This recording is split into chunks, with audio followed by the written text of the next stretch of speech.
Hello les amis, nous allons réaliser aujourd'hui un dessin sur papier craft de Son Goku, le héros de Dragon Ball ou Dragon Ball Z. Pour ce dessin, j'ai besoin d'un carnet de papier craft, d'un crayon, d'une gomme, éventuellement une gomme de précision, un pinceau calligraphique, quelques crayons de couleur et enfin un roller gel blanc. On commence par réaliser le dessin.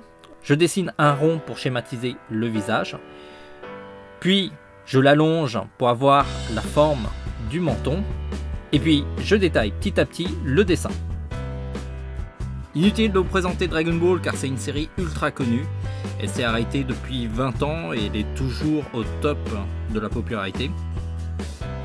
A l'origine, Dragon Ball est librement inspiré d'un roman chinois, La Quête vers l'Ouest. Ça explique le nom du héros, Son Goku, qui est en fait le nom du roi des singes. La prononciation varie selon les pays, mais elle reste plus ou moins proche, que ce soit du chinois ou du vietnamien ou dans d'autres langues. Alors pour ce qui est du dessin, je n'ai pas voulu copier exactement le style de Toriyama. C'est un style qui lui est propre, je voulais pas forcément me l'accaparer. Et puis je préfère amener Son Goku vers mon style. Alors ça ne veut pas dire que mon dessin va être super réussi, ça c'est vous qui me le direz. La pose est ultra classique, j'ai gardé quand même le côté très anguleux.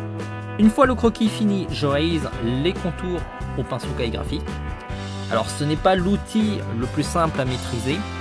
Je l'ai choisi parce que je voulais avoir un trait qui a du caractère et les imperfections du pinceau calligraphique donnent plus de force au dessin.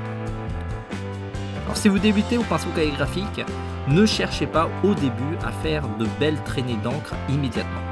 En général, au début, avec le pinceau calligraphique, on y va petit à petit, avec des traits fins d'abord, puis après on va du trait un peu plus épais, et on progresse petit à petit. Et puis à un moment, l'épaisseur de vos traits deviendront plus épais. Alors il faut savoir que les maîtres de calligraphie passent parfois des dizaines d'années à maîtriser leur art. Vous pouvez imaginer que même moi qui ai de l'expérience en dessin, il faut être quand même modeste, relativisé. On est sans doute loin de maîtriser cet outil totalement. Une fois le dessin fini, je gomme. En général, il vaut mieux éviter d'utiliser la gomme de précision. La bonne vieille gomme est beaucoup plus efficace. Gommer délicatement sans trop appuyer, car le papier craft est quand même un papier fragile. La colorisation se fait au crayon de couleur de la catégorie Beaux-Arts. Dans notre boutique, les crayons de couleur Beaux-Arts les moins chers sont de la gamme Polycolor. J'ajoute des éclaircissements au crayon de couleur blanc au niveau du visage et de la musculature. Ça permet de mettre en valeur les volumes. Je dessine des touches de lumière grâce à un roller gel blanc. Toujours avec le même outil, j'ajoute un cernage blanc.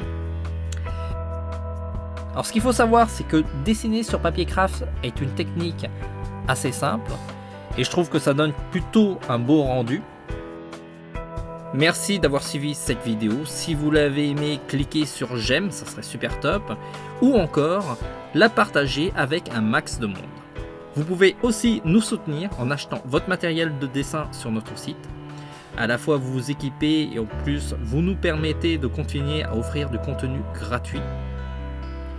On se dit à très vite et en attendant, dessinez bien.